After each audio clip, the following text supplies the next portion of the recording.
My name is Nora Callahan. I'm 33 years old. At the will reading for my grandfather's estate, my father slid a document across the conference table, placed my grandfather's blue fountain pen in my hand, and said with a smirk I had been watching since I was 16, "Sign it. You get nothing anyway." What he did not know was that 9 days earlier, I had already filed a petition with the Franklin County Probate Court to authenticate the original will. Welcome back to Raw Drama Stories, where the quietest person in the room is sometimes the one who already called the court. I am an estate paralegal. I work for a firm called Whitmore and Hale in Columbus, Ohio, on the 3rd floor of a building that smells like copy paper and old coffee, and whatever candle the receptionist burns on Fridays. I have been doing this work for 8 years. Before that, I was a pre-law student at Ohio State on a partial scholarship I applied for myself because my father thought college was something other people's daughters did. What I do in practical terms is this: I read documents. Not the way most people read documents, skimming the important parts, trusting the headings, initialing where the tabs say to initial. I read the way a person reads when they know that the distance between what a document says and what someone is telling you it says can be worth 6 figures and the rest of your life. I have caught forged notary stamps. I have caught dates that don't match. I have caught signature pages that were lifted from one document and attached to another. I have caught codicils, amendments to wills that were backdated by 3 years. The people who do these things count on the grief of the beneficiaries to blur their reading. They count on people being too sad or too trusting or too tired to notice the small things that give everything away. They do not count on the beneficiary being me. My grandfather, Raymond Callahan, died in September. He was 84. He lived in a house on 4 acres in Hocking Hills with a lake out back that he called the pond, even though it was clearly a lake, and he spent the last years of his life reading Louis L. Amer novels on the porch and feeding bread to ducks he had named individually and never explained. He was the only person in my family who ever asked me what I was working on and then actually listened to the answer. When he gave me his fountain pen at my law school graduation, a blue Montblanc that had belonged to his own father, he pressed it into my hands with both of his and said, "You're the first one. Don't let that be the last thing you are." I didn't know what he meant exactly. I do now. The invitation to the will reading came from my father, a text, not a call. "Reading at Whitmore and Halla Thursday, 2 p.m. Be there." I noticed he'd misspelled the firm's name. I did not correct him. I have been paying for things in this family since I was 16 years old, not in the way that teenagers chip in for groceries once in a while. In the way that a 16-year-old with a job at a Kroger on Morse Road becomes, without any formal meeting or discussion, the person responsible for keeping the lights on. The first time, I was 16 and a half. The electric bill was past due. Pink notice on the kitchen counter. My father was between jobs, which in our house meant he was watching television, and my mother was covering for him to everyone outside the house. The bill was $187. I had $210 in a savings account I'd opened myself at a Key Bank branch because a teacher told me to. I paid it. Nobody thanked me. My mother made pot roast that night like nothing had happened. My father ate 2 plates. That was the template. That was how it worked for the next 17 years. When I was 19 and in my first semester at Ohio State, I sent $300 home because my sister Diane had overdrawn the checking account and the car payment was coming. Diane was 24 at the time. She worked at a salon in Westerville and spent most of her earnings on things she photographed for social media. My father called me and explained the situation in a tone that suggested I was the one who had done something wrong by not already knowing. When I was 24, fresh out of my paralegal certification program and making $38,000 a year, I co-signed a lease on my parents' apartment in Gahanna because my father's credit score made him ineligible. I was listed as the responsible party. When they were 2 months late on rent 18 months later, the property manager called me. Not them. Me. When I was 28, my sister's car needed a transmission. $2,200. I paid $1,400 of it. Diane told me she'd pay me back in installments. I have received 0 installments. It has been 5 years. The rule in our house was, "We don't talk about money at this table." My father said it at every holiday. He said it in the way that people say things that are actually commands dressed up as customs. What the rule was actually for was making sure that nobody ever had to look at the total. Nobody ever had to sit across from me and add up 17 years of electric bills and co-signed leases and transmission payments and grocery runs and see what the number came to. I know what the number comes to. I'm good at this. For a long time, I told myself it was love. The way you tell yourself a lot of things when the alternative requires you to rebuild what you understand about the people who were supposed to protect you. Margaret Ose had sent me a yellow sticky note tucked inside a copy of my grandfather's original the Friday before the reading. It said, "Page 4, read it before you go in. M." Margaret was the estate attorney of record. She wore reading glasses on a beaded chain that made a small clicking sound when she moved. She had been my grandfather's attorney for 11 years. She had called me 3 weeks after he died, not to discuss business, but to tell me that my grandfather had spoken about me regularly, and with something in his voice she described as a specific kind of proud. I had not cried in front of anyone since I was 22. I cried in the parking garage of my office building with my engine running.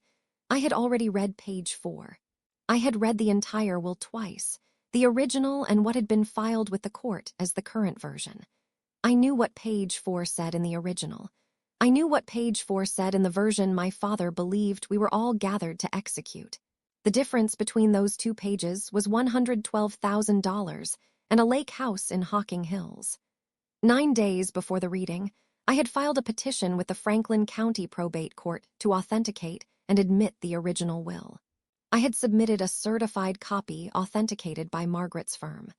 I had noted, formally, in legal language, in a document with a case number, the discrepancies between the filed version and the executed original, including a notary stamp dated 14 months before my grandfather had even met the notary in question. I had done all of that, and I still went. I went because of a photograph, not a recent one. A photograph from 1988. My father was 24 in it. He was standing in a field somewhere in Hardin County, squinting into the sun, and he was laughing, not performing a laugh, not making a point with a laugh, but actually laughing with his whole chest at something outside the frame. I had never seen him look like that in real life. I wanted to go and see if any version of that person was still in the room. I wrote one rule for myself that morning on a post-it note I stuck to the inside cover of my work bag. Do not sign anything you have not read completely. I carried the blue fountain pen in my coat pocket. The conference room at Whitmore and Hale smells like the leather of the chairs and something floral, a diffuser on the credenza that nobody ever thinks about.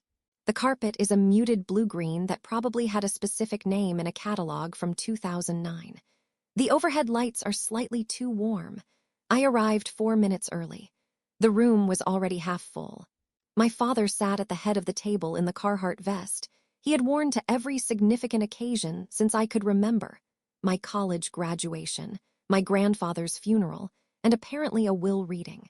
He was talking to my sister Diane, who was tapping her acrylic nails on the table in a rhythm that would have driven anyone nearby to madness. My mother sat to his left with a dish towel she'd brought from home folded over her left shoulder. She was looking at her phone. She didn't look up when I walked in. I counted the chairs. 11. Enough for family on both sides. I noted what was missing. My grandfather's neighbor Carl, who had been specifically mentioned in an earlier draft as a witness, was not there. The associate from Margaret's firm who had witnessed the original signing was not there. Margaret was there, at the far end, glasses on her chain, a legal pad in front of her with handwriting I couldn't read from where I was standing. Margaret looked at me when I walked in. She did not smile. She gave me one slow nod, the kind that carries a full sentence in it. I sat down 2 chairs from my father. He looked at me the way he always does, assessing, calculating, deciding in the first half-second whether I was going to be useful or inconvenient. I placed my coat on the back of my chair. The blue pen was in my pocket. I folded my hands on the table and let my face do nothing. My father opened before Margaret did. He welcomed everyone. He talked about my grandfather in a way that was technically accurate and completely hollow, dates, accomplishments. A story about a fishing trip that I knew he had heard secondhand because my grandfather told me about that trip, and my father wasn't there. Diane nodded along with her eyes slightly too wide, the way she does when she's performing an emotion she hasn't actually located yet. My mother kept the dish towel on her shoulder and looked at a point just past my father's head. Then my father said that before they began the formal reading, he wanted to make sure everyone understood the document they'd be reviewing.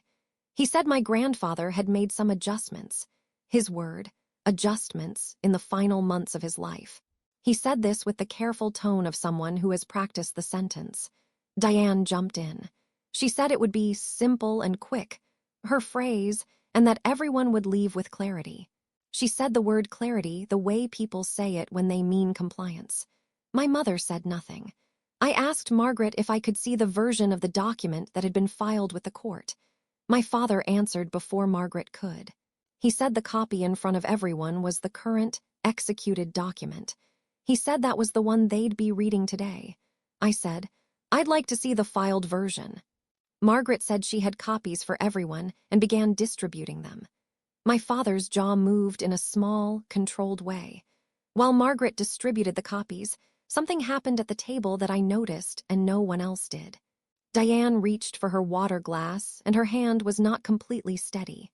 Not a tremor, just a small excess of intention in the movement. She was thinking about what to do with her hands, and it showed. Margaret slid a folder across the table to me and pressed her fingertips on top of it for just a half-second before releasing it. It was such a small thing. Warm, plain, no performance. I opened the folder. The document my father had asked everyone to sign was 11 pages. Page 4 of his version read, "To my granddaughter Nora Ann Callahan, I leave the sum of $0, and no property, having otherwise provided for her during my lifetime." The sentence was grammatically correct. The margin spacing was consistent. The font was the same. The page number was in the right place. And the notary stamp in the bottom right corner of page 4 was dated March 14, 2021. My grandfather did not meet the notary, a man named Douglas Fair who operated out of a UPS store in Delaware, Ohio, until August of 2022. I knew this because I had already pulled Douglas Fair's notary commission records from the Ohio Secretary of State's office and cross-referenced them against my grandfather's calendar, which Margaret had provided to me as part of the estate file. A notary stamp dated 17 months before the notary ever encountered the signatory is not a clerical error. It is a fabrication. In Ohio, it is also a degree felony. I read this the way I read everything at work, not with anger, just with the specific calm that comes from recognizing a pattern you have seen before. Not surprised, just confirming. I placed the document back in the folder exactly as I had found it. I excused myself to use the restroom. The hallway outside the conference room had a window at the far end that looked out over 3rd Street. I stood there for a moment.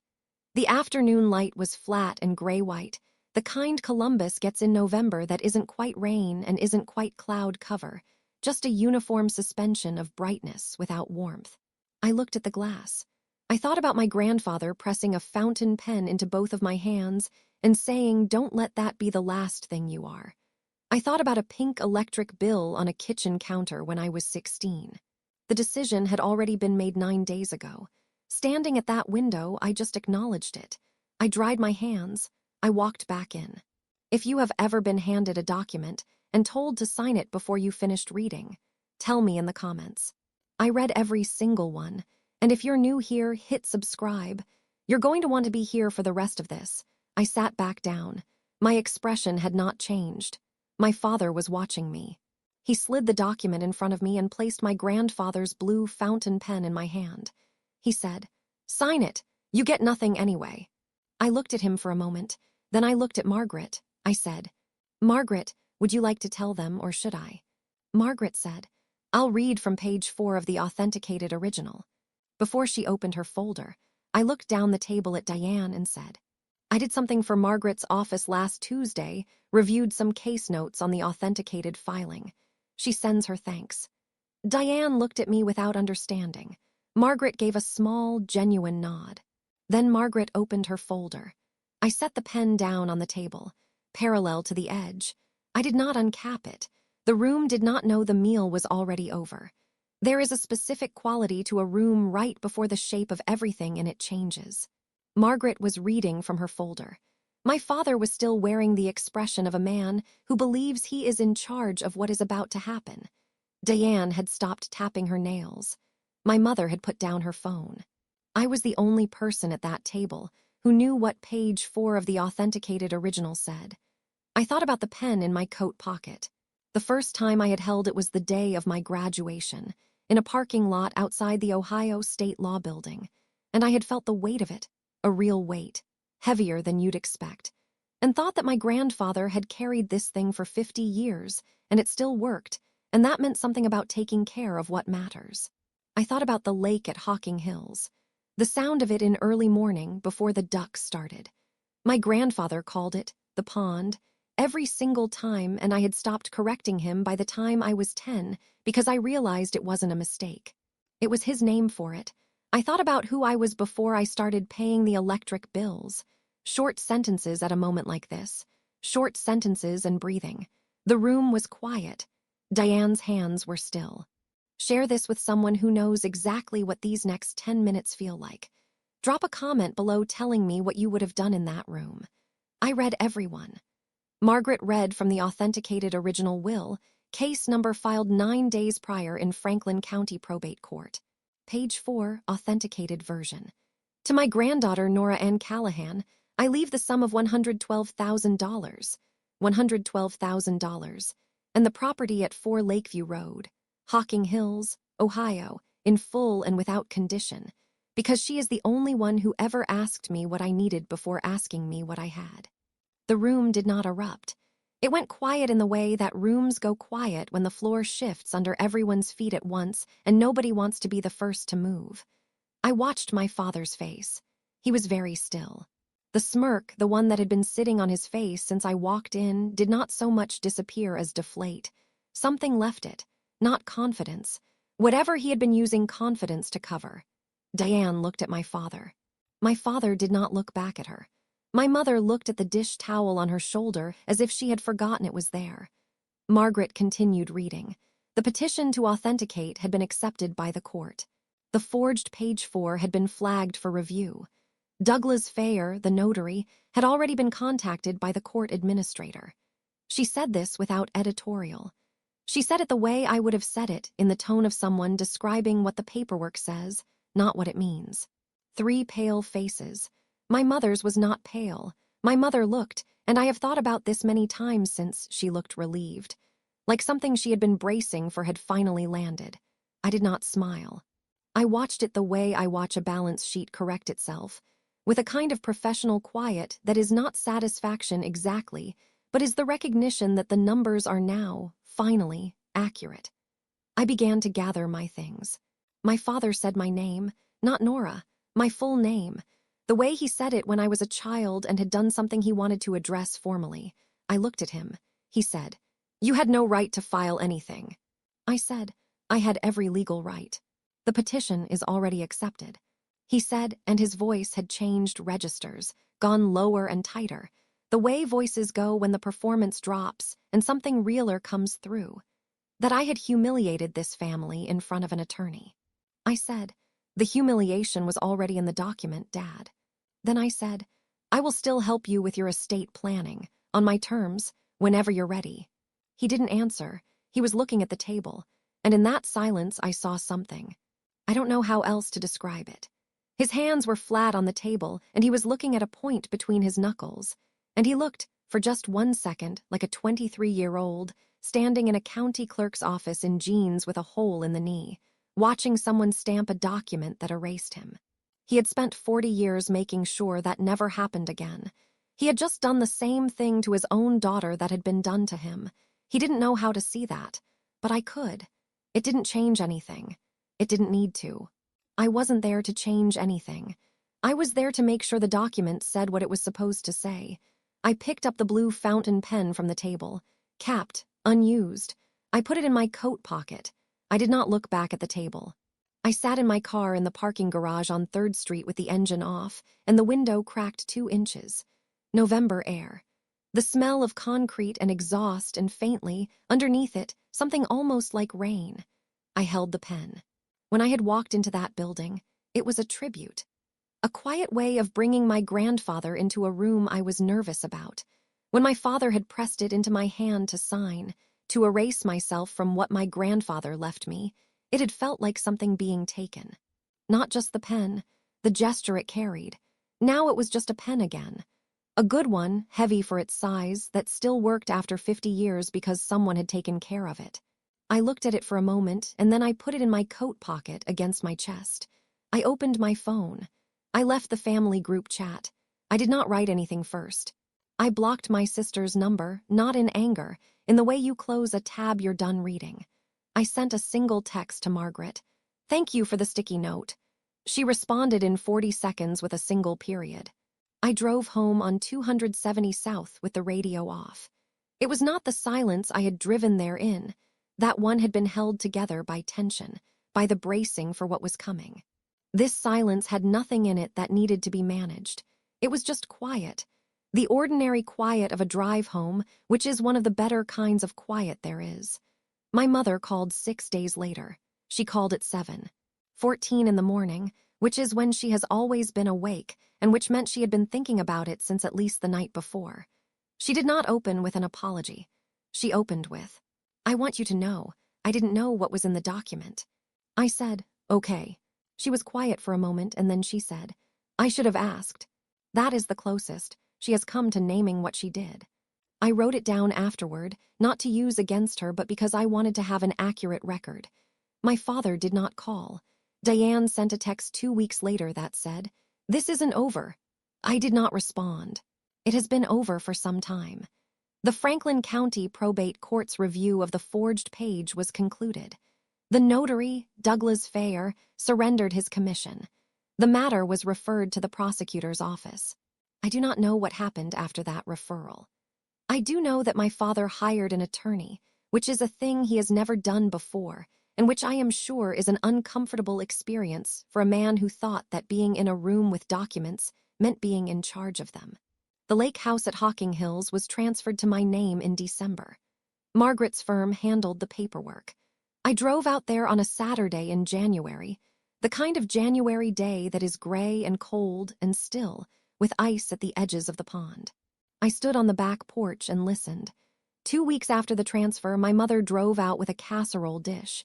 She set it on the counter. She looked around the kitchen. She said, "He loved this place." I said, "I know." She was not asking for forgiveness. She wasn't ready for that yet. She was doing something smaller. She was showing up.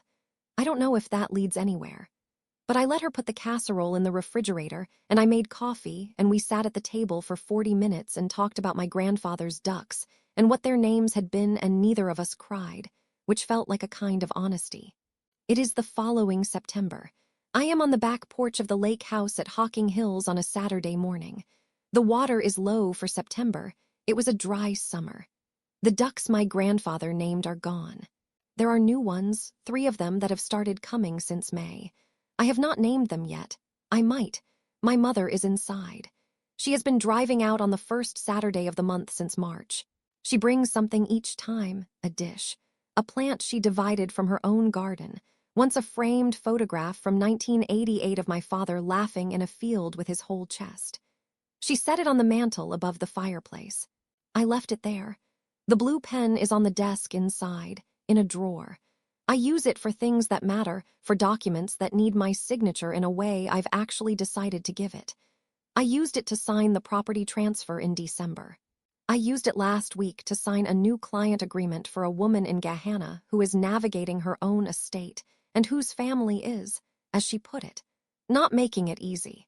I told her that was the most common situation I worked with. I told her I would read everything. I think about what my grandfather said. Don't let that be the last thing you are. I think he meant don't let being first be your whole identity. Don't let it be the thing you carry alone as proof that you're worthy of a place at the table.